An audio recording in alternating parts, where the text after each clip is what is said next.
Right. I think everything is working. Looks like the streamer's going on YouTube. The control software is running. From what I can tell, I've got audio, TBD. So here we are, the first 10 Scale Adventures live stream. And yeah, we'll see where that goes. It is Mother's Day, so happy Mother's Day to all the mothers out there. I don't know if there'll be any that see this video, probably not, but anyways, happy Mother's Day to everybody. So on this stream, basically, want to talk about this truck, what it is, and how it got to where it's at, and where it's gonna go. If you hadn't noticed, I put up a video yesterday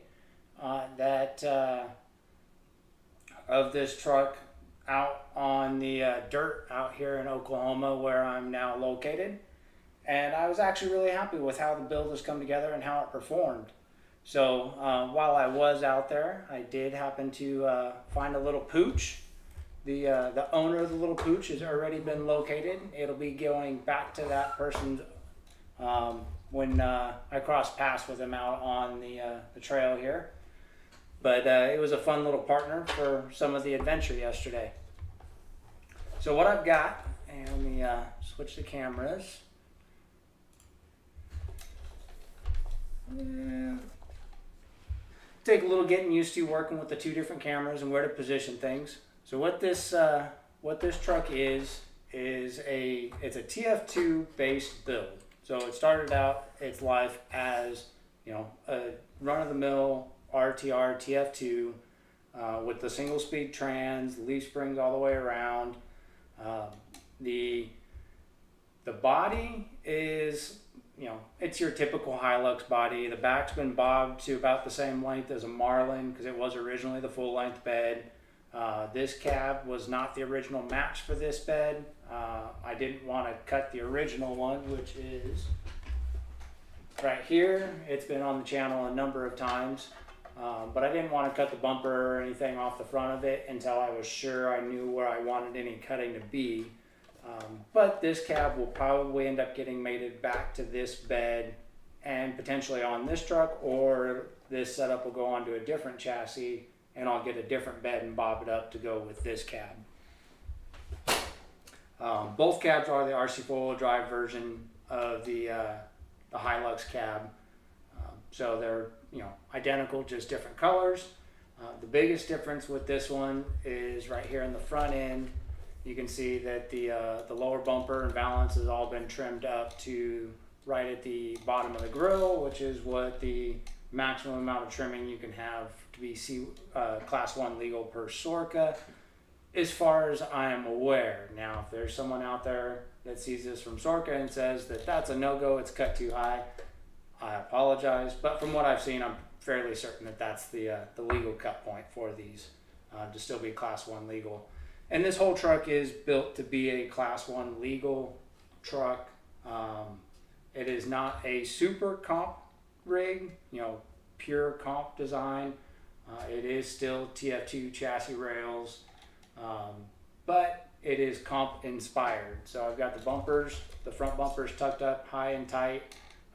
Pretty close to where the Marlin bumper actually fits with the body, and then the rear bumper, same thing. It's tucked in pretty tight. I think this is going to get changed though. This rear step back here on the back of the bumper. Let me turn it this way.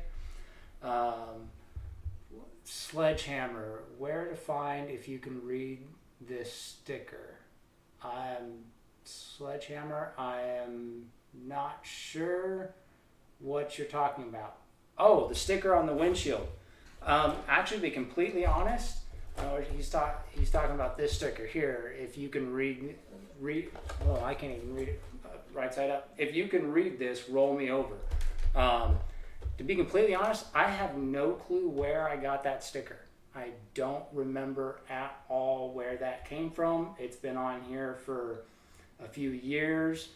That said, it is just a basic cut vinyl, so I'm sure that you could have any vinyl cutter, anybody who does that. I mean, even the sticker places at some of the malls you could probably get them to actually cut that sticker for you without too much trouble at all, because it is, like I said, it's just a basic vinyl where, you know, the ones where you stick it on and then peel the back away. But yeah, thanks for dropping in. You had that from a long time. Oh yeah. This cab goes way back to what my very first hard body build, which was the chassis was a Viterra Ascender, and I paired this cab with a 3D printed bed. It was a real long wheelbase, and it went through a whole lot of different iterations of stuff. And I actually still have, that's what this guy up here is. This is the chassis that this cab was originally on, and it's still a Viterra Ascender chassis, but it's obviously not quite Viterra Ascender anymore in how the drivetrain's set up. And this is something that I've been tinkering with, and we'll see more of this on the channel as things go forward, as I start getting this put back together. Again, you know, not a true comp build because it's, you know, Viterra Ascender chassis rails, which don't have the overall best options for performance, but it is performance inspired on how it's getting set up. I'll throw this one back over here.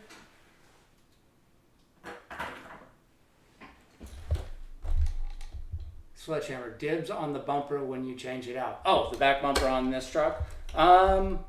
If I get rid of it, I will.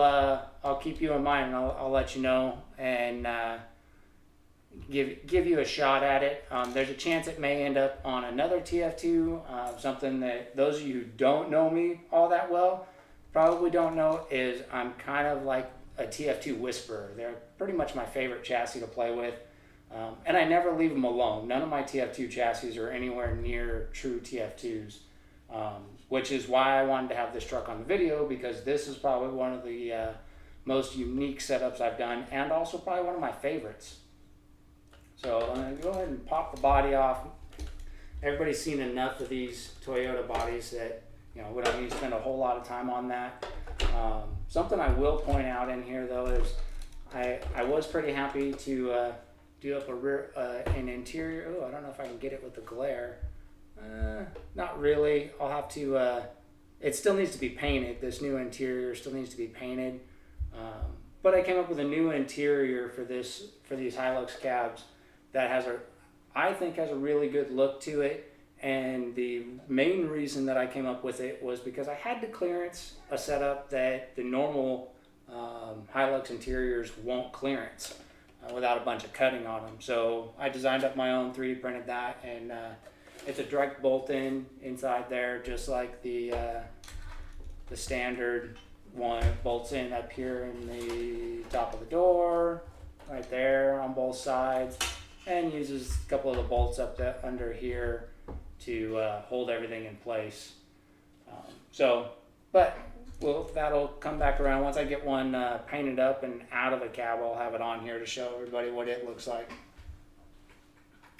Just set that over here to the side.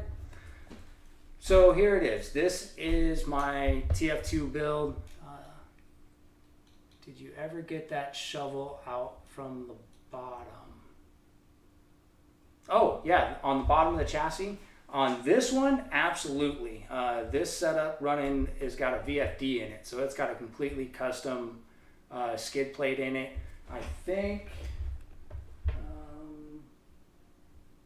the best that I've done as far as a true TF2 part was on this chassis, and this is just a purchasable part, is this skid here. It's a lot smaller than the shovel, the factory TF2 shovel, and it's a direct bolt-in for the standard transfer case, regardless of. Pretty sure it works with the 2-speed and the 1-speed transmission, the R2 and R3.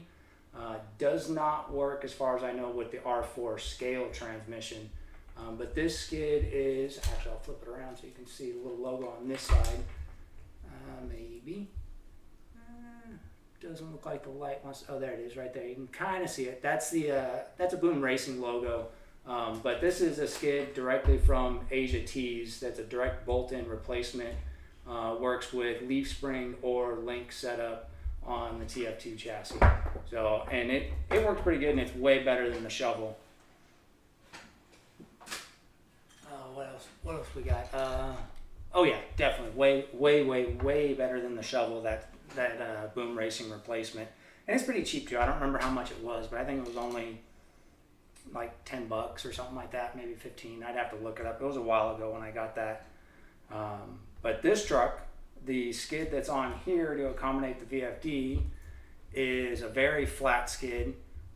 The lower links bolt into the skid, so you can actually get a slide transition off the link into the bottom of the skid, so you don't hang up there if you're on something that you're running belly clearance issues with. It does hang a little bit below the chassis rail, as you can see. Let me grab something to point with. There we go. As you can see right here where that screw is, and the other one on the other side. Those are the screws that go into the skid and hold the lower links in place.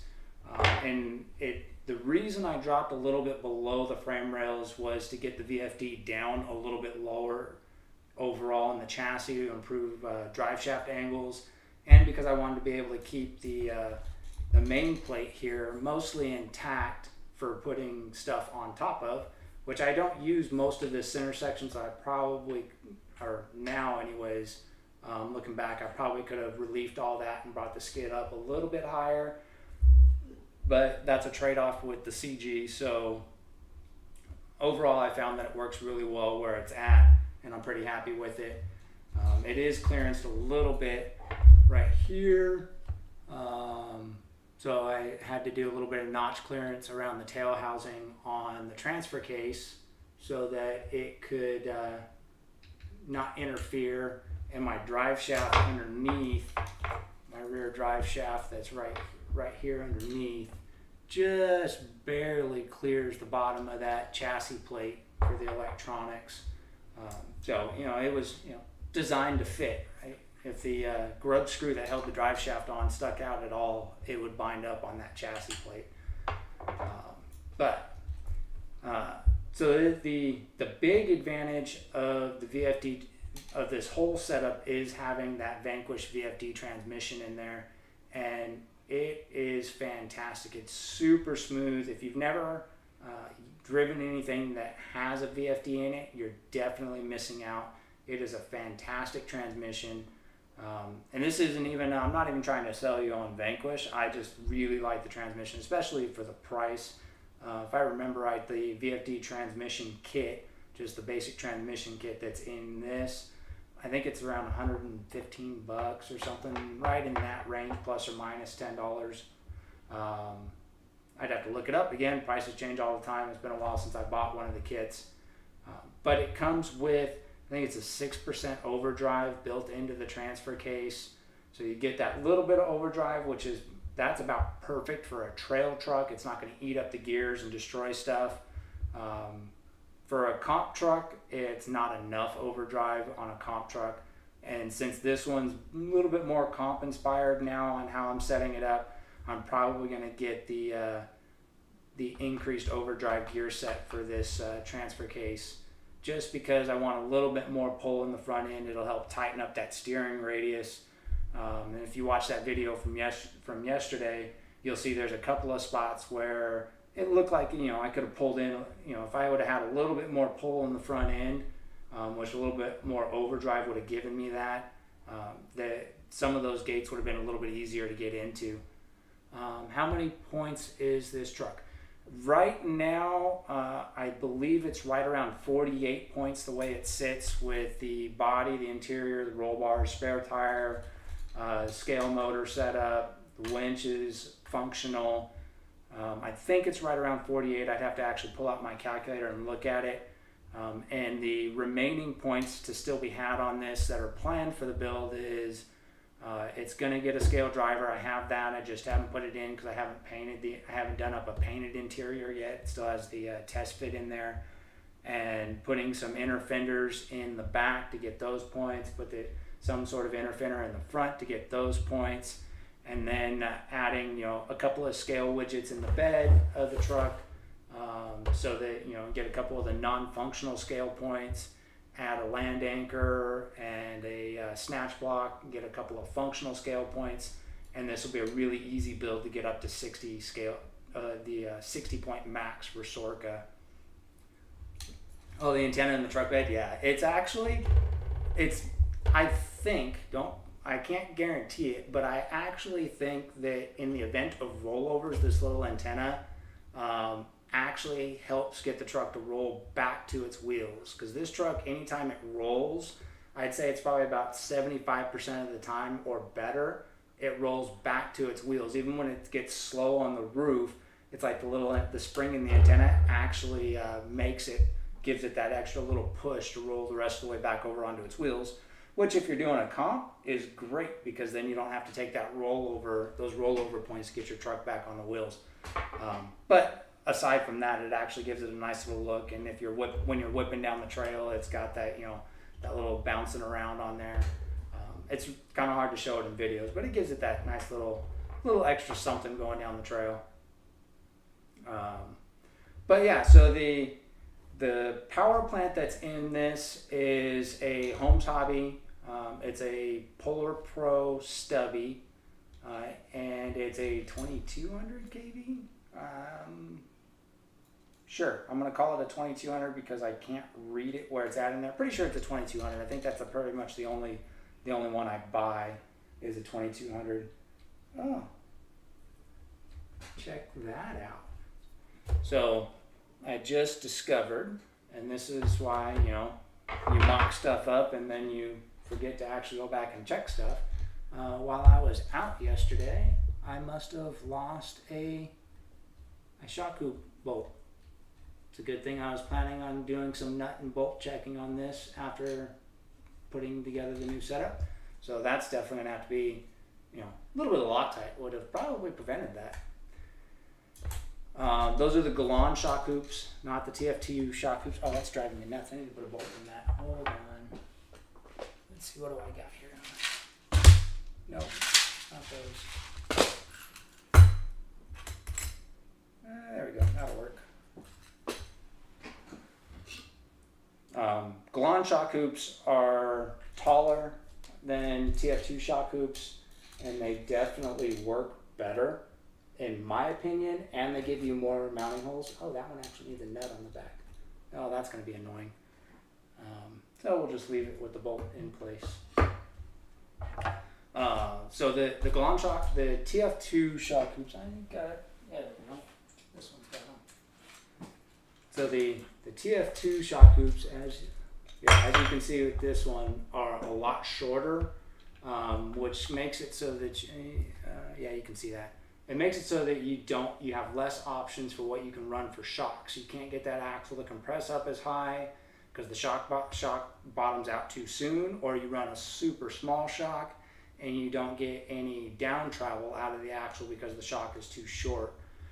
So running the Galan hoops gives you the ability to run a longer shock in there, a little bit longer shock, it'll allow the shock body to be up higher so that the chassis can sit lower, and it'll give you more down travel out of it, which, depending on how you like to run your truck, I think that they're a better option, especially since they actually have a hole that's down lower, right in that region there. There's another hole, so this one's bolted here. There's a second hole that's lower. It's real similar in height to the TF2 hole, so that you can hook them, pick what works best for your truck. And there was something I dropped. Oh, it doesn't matter. So yeah, what else we got going on there? Active suspension. Yeah, the super scale suspension that's out there that uses the gyro and runs the servos to run the suspension. Super cool. I want to do a build using that. I think it's going to be a really neat trail rig, and that's actually what I'm planning on doing with my K5, which you can kind of see right up here behind me. There's no chassis under it at the moment, but the game plan with my K5 is to actually make it a super scale, class 0 super scale type build, and use that active suspension in it. Probably, I really want to, let's see, let me switch back to the main. Yeah, this guy right up here. I actually want to get it to where even on 155s, like these tires that are sitting under it, where it actually sits this low, looks like, you know, a factory ride height K5. I think that would be super cool to get it to run and drive like that and have that super scale active suspension design, so that, you know, it would be awesome for a trail rig. Horrible comp truck, awesome trail rig to run around. Sledgehammer, are those sliders a purchase part?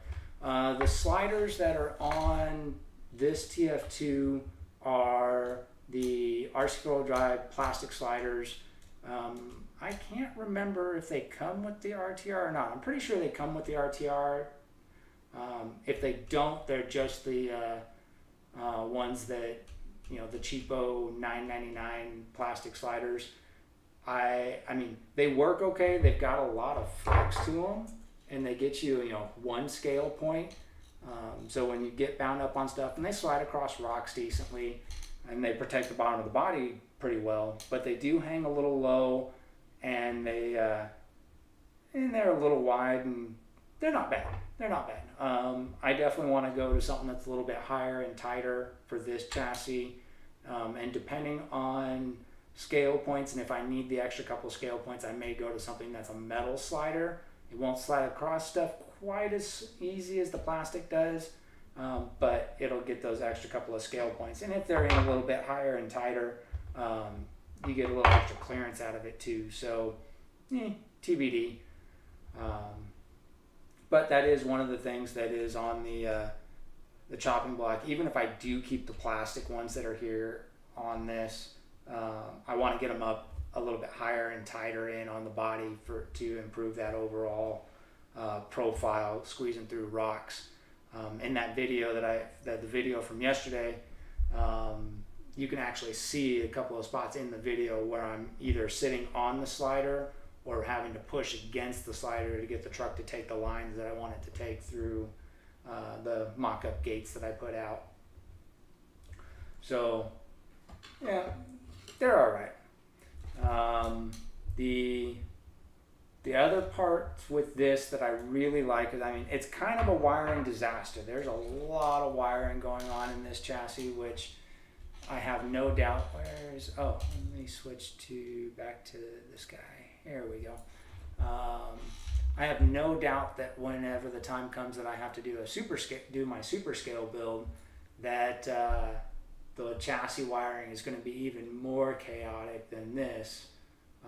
But this has got a lot of wiring going on, and there's definitely some cleanup and some optimization on wire runs that could be done. But most of it's nice and low and tight. The one thing you will notice is that I have two ESCs on here. I have a Mamba Micro right here, and I also have a 1060 up here. The Mamba Micro, as you probably assume, is what runs my Polar Pro, and that at the 2200 kV, pretty sure it's 2200 kV, the Mamba Micro and that is a fantastic combo as long as you don't overgear it. If you overgear anything, it's really hard on the motors and the ESCs. But geared right, I have no heat issues or power loss issues with that combo. It works great. It's a nice small ESC. If you've ever worked with the Castle Link setup and programming it, it's a nice setup and works really well. The second ESC, the 1060 up here, actually runs the winch. Most of the winches, which you can't even see because I don't have it in the frame, there we go. Most of the winches the little winch controllers are wimpy. That's the simple way to put it. And I've killed a couple of them, especially those little gray box ones that RC four-wheel drive has. They're just a pain in the neck to deal with, and they're not cheap. They're expensive.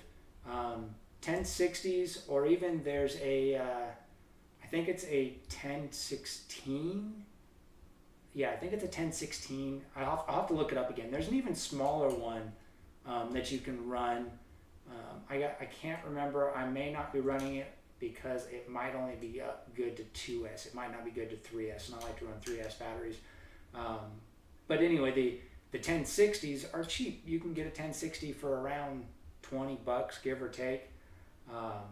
And it works perfect for running a winch. I mean, all that you have in your winch here is a DC motor. It's no different than a brush motor that you would run if you were running the main motor as a brush motor.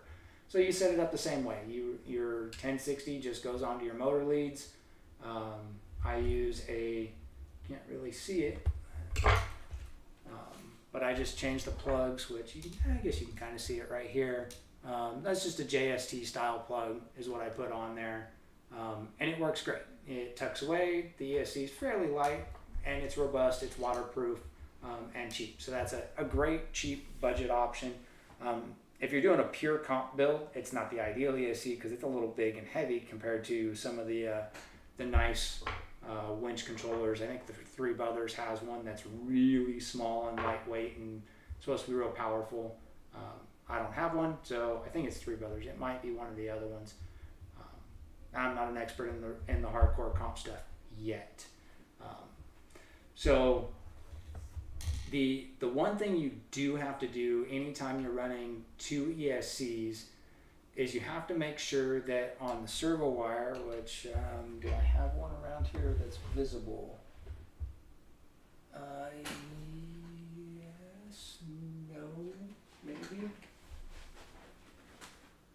There we go. All right. So on the control wire coming off your ESC, you have your little plug. If you're running 2 ESCs, you have to make sure that you pull the power wire, which actually, there we go. The middle wire is your power wire. So in this case, the brown is the ground, the orange is the signal. The red is the BEC power from the ESC. So if you're going to run 2 ESCs, you got to make sure you pull that out. Otherwise, it'll cause power problems in your system. The ESC will still work properly. It'll still get signal properly for the one that you pull the power on. But you just won't be supplying 2 different BEC voltages into the rest of your system. If you run a external BEC, which I highly recommend, especially if you're going to run some of these small ESCs like the Mamba Micro, you want to run an external BEC, which my external BEC on this truck is back here in the fuel cell. It's the Castle 10 amp version, and in that case with running the external BEC, I actually pull that middle wire, the power wire, from both ESCs before I plug them into the receiver. So the internal BEC for both ESCs at this point is not being utilized at all.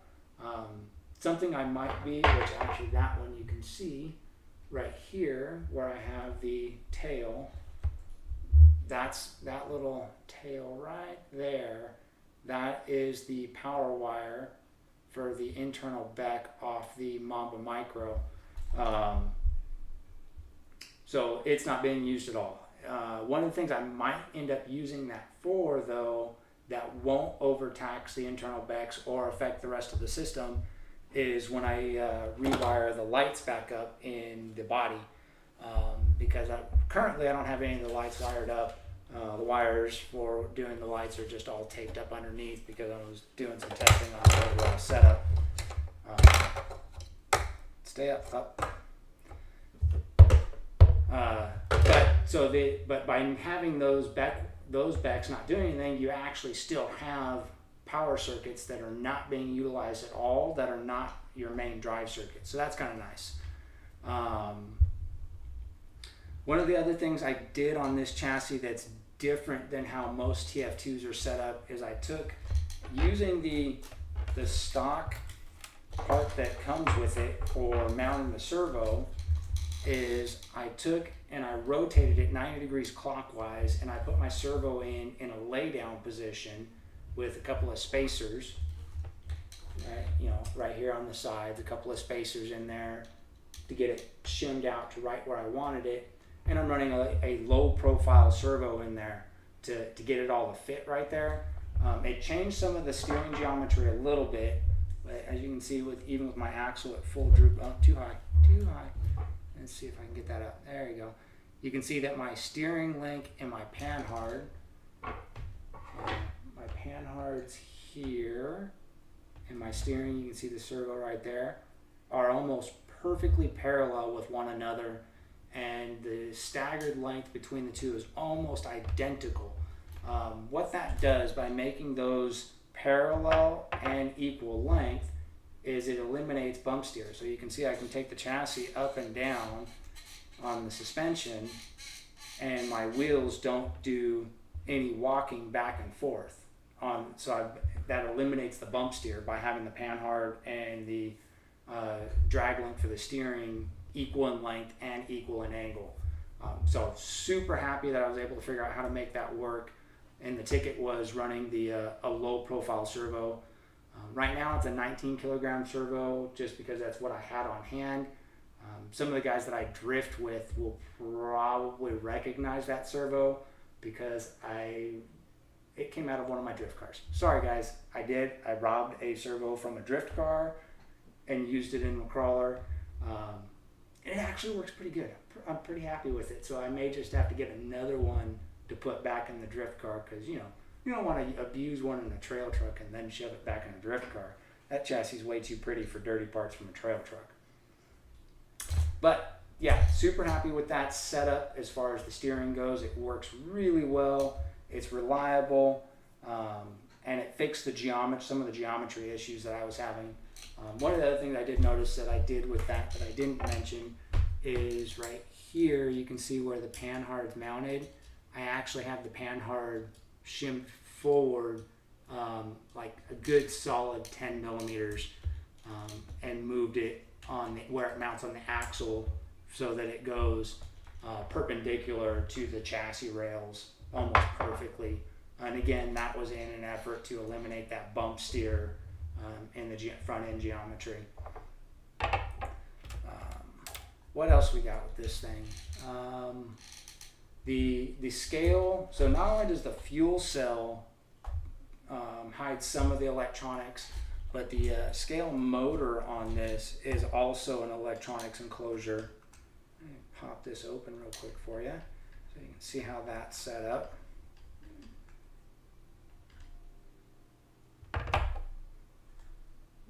So the whole top end of the motor comes off in one chunk, and inside that is where I've got my receiver and a bunch of excess wire from my servos all hanging out, stuffed inside my scale motor up front.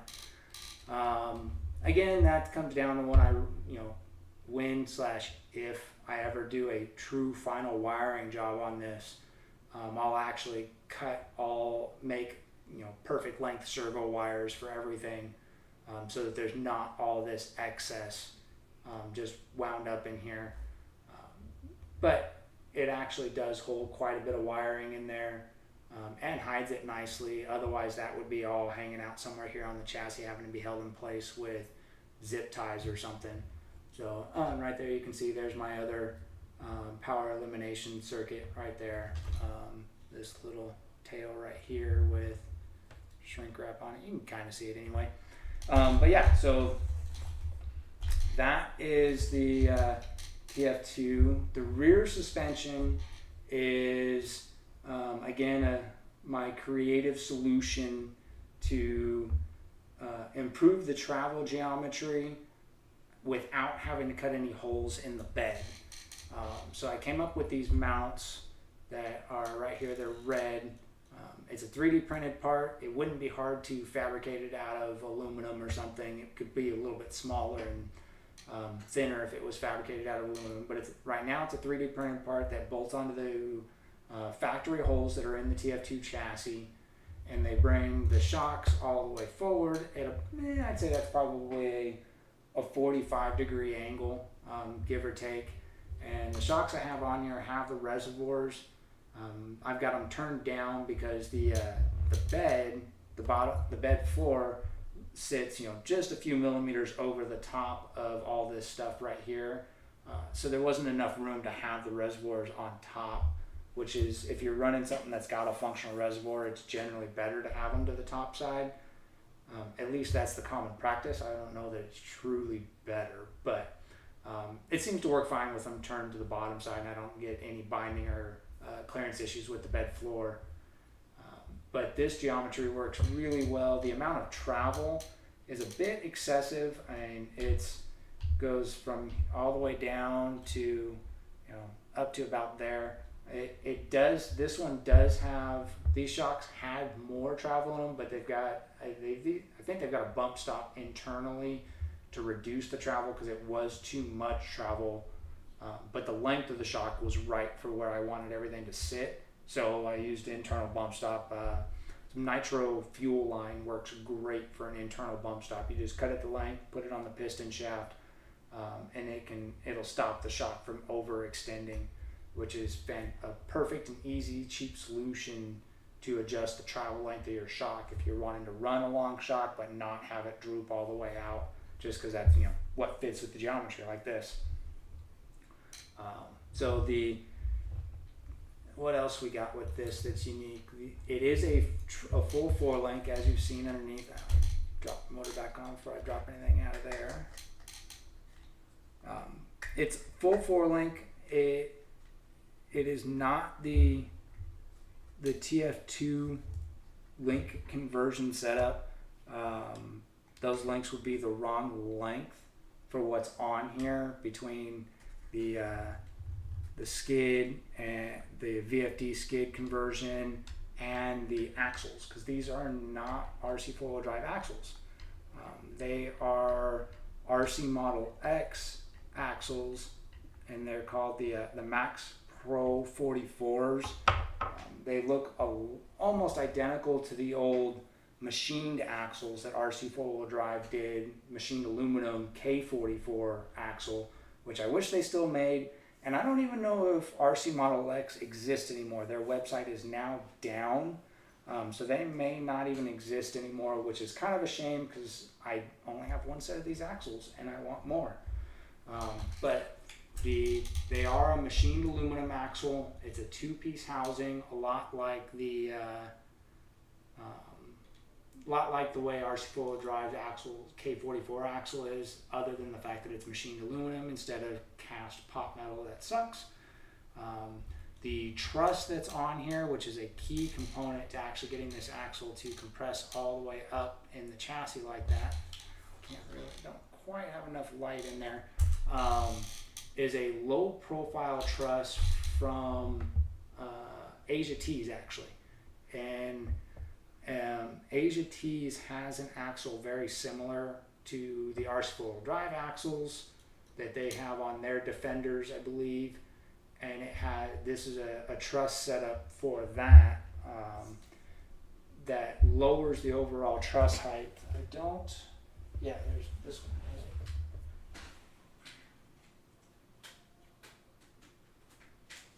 So you can see the truss height difference between this guy and the clearances over the top of it versus the truss height on that one.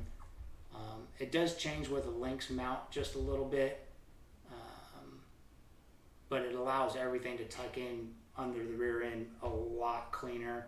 And that's also a piece that's machined aluminum instead of cast parts, which is always nice. Machined aluminum parts hold up a lot better overall. That truss does have a nice mate too up in the front end, which I don't think there's any way I can actually get it to where you can see that very well.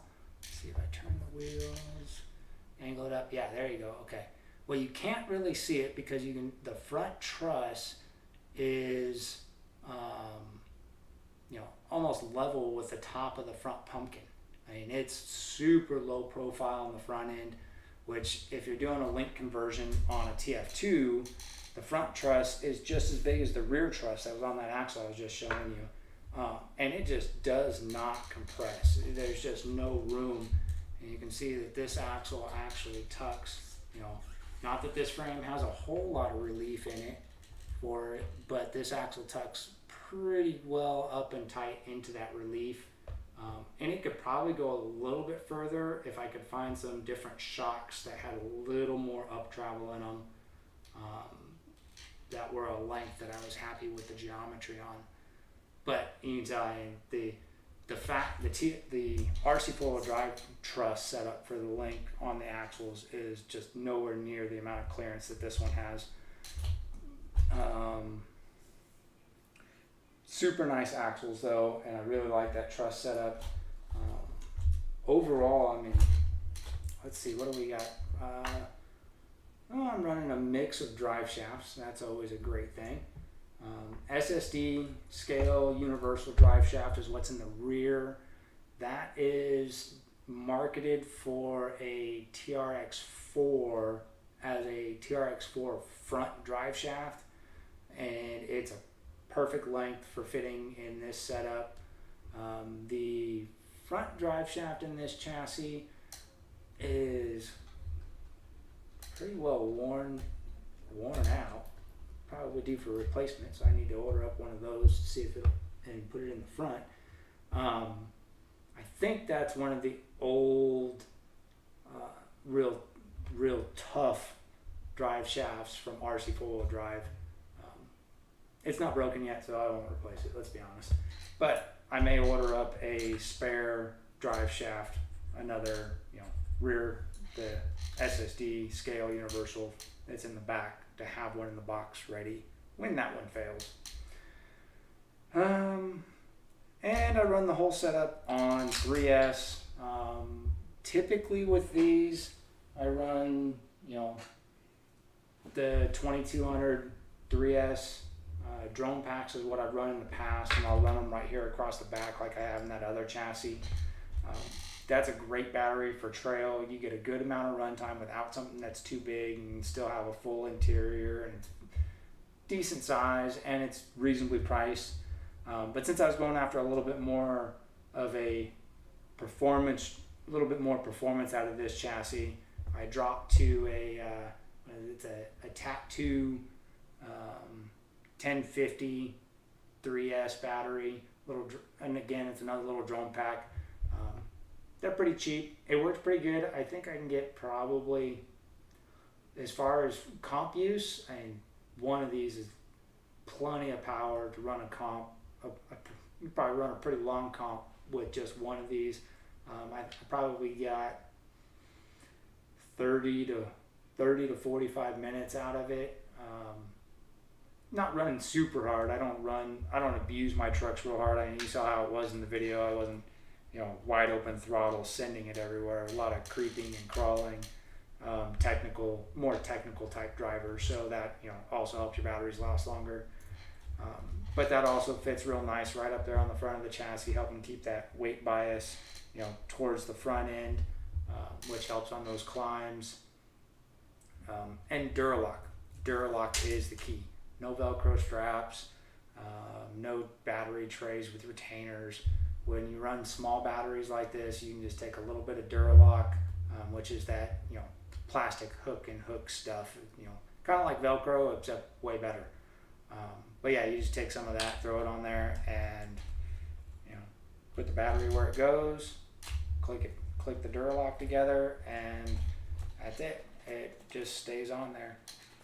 Doesn't go anywhere. Oh, there's that bolt that I put in that shock. You evil shock tower. That's gonna drive me nuts. Now I'm gonna have to check every bolt in this whole truck. But yeah, so that's the run thing. Here we go. That's my TF2-ish build, my TF2 based build, comp inspired TF2, I guess you could say. And it's definitely way better than any TF2, straight TF2 I've ever run. It's not better than, a well-built G-Speed V1 C1 chassis build that's, pure comp. It's definitely not going to outdo one of those truck to truck. Driver to driver is a different story. That's always a key component, is driver versus driver. But as far as the truck goes, it's good. I like it. It works well. And if you saw the video from yesterday out on the rocks, it worked pretty good there too. And so yeah,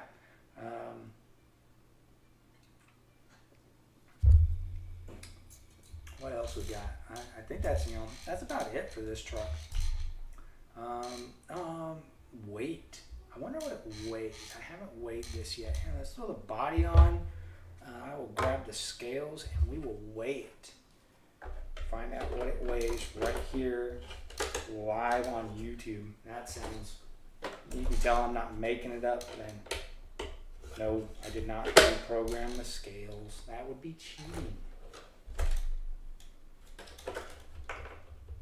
Oh, for putting the bodies on these, at least with these Hilux bodies, having to put bolts in and out over here on the sides is a pain in the neck anytime you have to get under it. What works really well is you take grub screws that are, I don't know, about 1/2 inch. Yeah, if you can get M3 grub screws that are about 1/2 inch long, which would be, you know, anywhere from 12 to 18 mil grub screws. I think those are nominal sizes that they come in. And you put them into the body post on the chassis. Then you just stretch the body over the side of them a little bit and it works great. Yeah, you can see I just got, you know, grub screws that are, you can't see because I don't have it on that camera. There we go. Grub screws right here that are just, they just stick out of the chassis, I don't know, 6 millimeters or so, 1/4 inch-ish, right here on all 4 posts on both sides. Just those 4 grub screws, and then when I go to put the body on it, you know, drop it over the top, and then just stretch the side. See if I can do it over with looking at the camera. Oh, I can't get it lined up. And you can see I just stretch the body over the side of the grub screw a little bit, and then when get the whole line back up, one side, turn around, and we go. You know, get those holes lined back up, and now, you know, body's on there just by those 4 grub screws, and no tools required to take the body on and off, which is great, especially on a trail rig, to not need grub screws or tools to take your body off to change a battery. Gold. I mean, last thing you want to do out in the middle of a trail run somewhere, say you want going out on a hike and you're running your truck and it's a 2-hour hike or something, and you got to change your battery halfway through. You don't want to have to stop and dig out tools to take a couple of screws out of the body, then lose one in the dirt or the leaves, and just, it's a pain in the neck. So if you don't need tools, way better way to do it. And the little grub screws and those side posts, perfect. So grab, set this over this way, see if I can set these scales up. Alright, I'm not going to lie, I actually planned that. I have the scales already out to weigh the truck and find out what it weighed on, oh man, they are tangled up. Find out what it weighed on the live video, on the live stream, because I know that nobody probably actually cares how much it weighs, but then again, there's going to be somebody who cares. I mean, at least I care, I think. Well, we'll see. If it's at a good weight, then I care and I win. If it's not at a good weight, then I don't care. It works good anyway. I think that's right. Let's see. Front right. Yep. All right. Yep. Okay. And we line it up.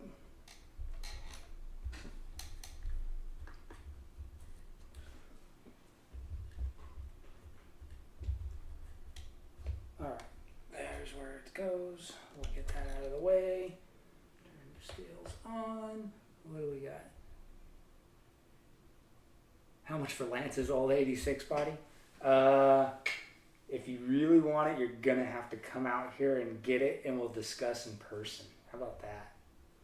Just bring your drift car when you do, because then we can go rip around in the shop. All right.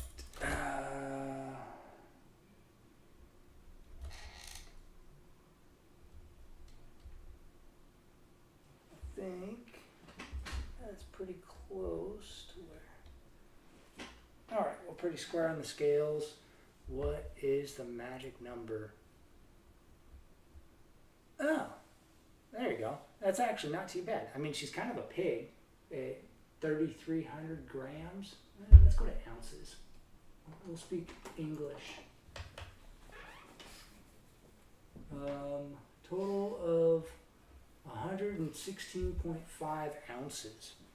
What is 116.5? Calculator, units, mass, ounces to pounds. How many ounces? 116.6. 116.6. Oh, that's not terrible. I mean, it's just over 7.25 pounds. That's reasonable. The side to side, or the I'm having a brain fart. The tweak in the chassis. That's what that the 50/50 is not side to side. It's a tweak. It's front right, or rear left, and front left, rear right. So it's the X in the chassis, and that works out to 50/50, which means my load distribution across the chassis this way is golden, really well balanced. So I'm really happy with that. And my front rear is 55/45. I mean, that's with a body on it. I mean, there's still some more scale bits to be put in, but that's not terrible. It'll affect the driver, might actually throw the tweak a little bit. So I may have to put some of the other scale bits on the other side to offset the driver.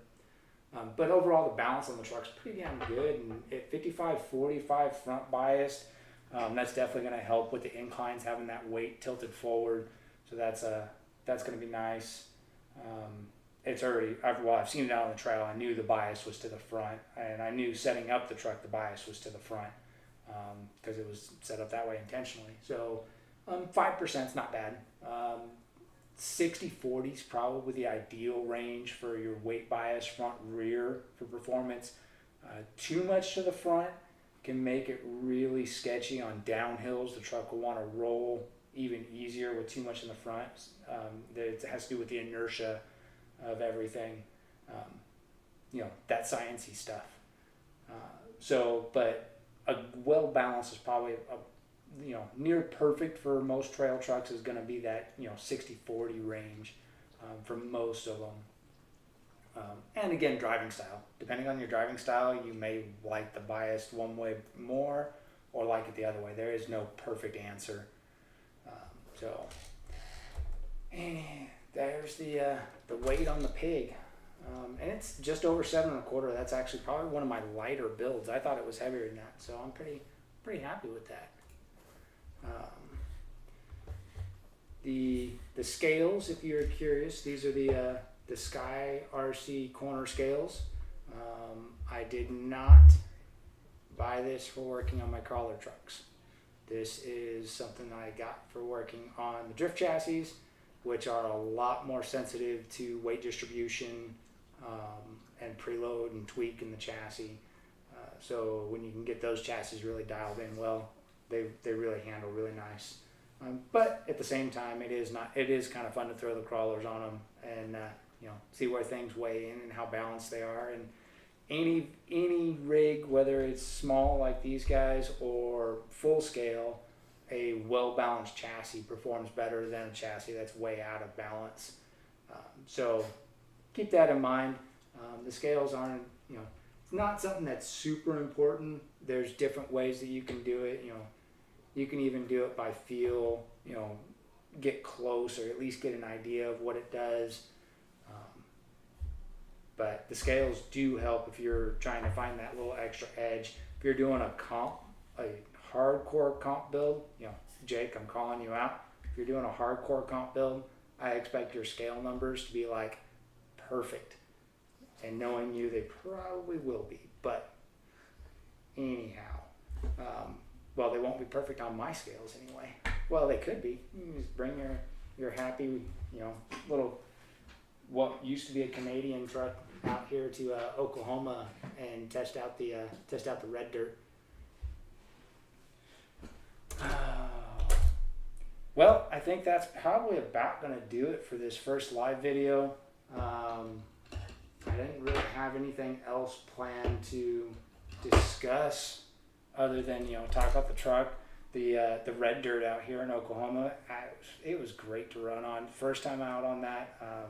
I said recently relocated out here to Oklahoma from Oregon.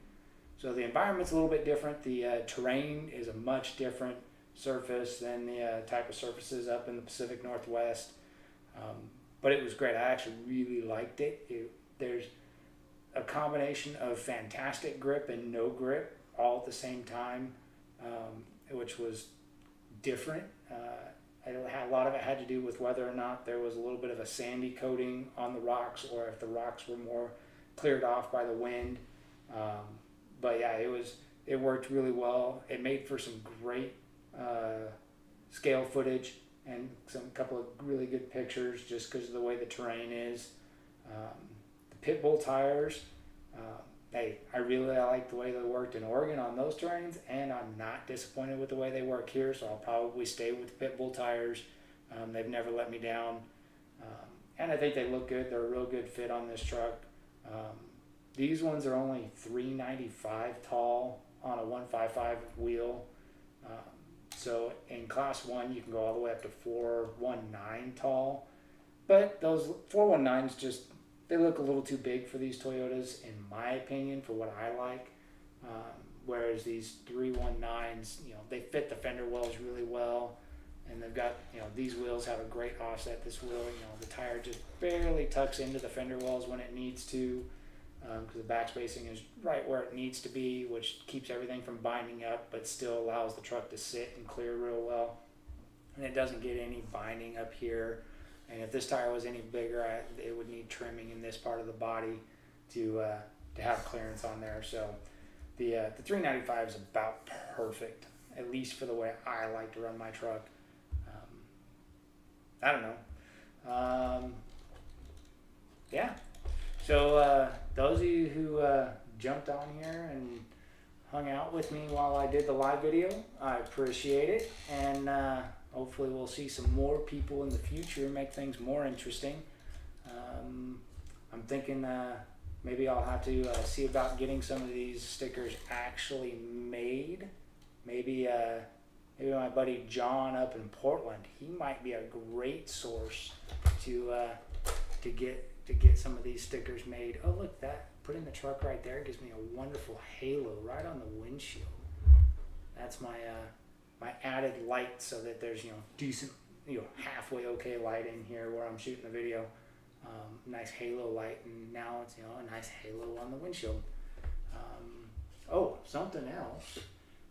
That little spot right there on the dash, that's a TBD. If you know what it is,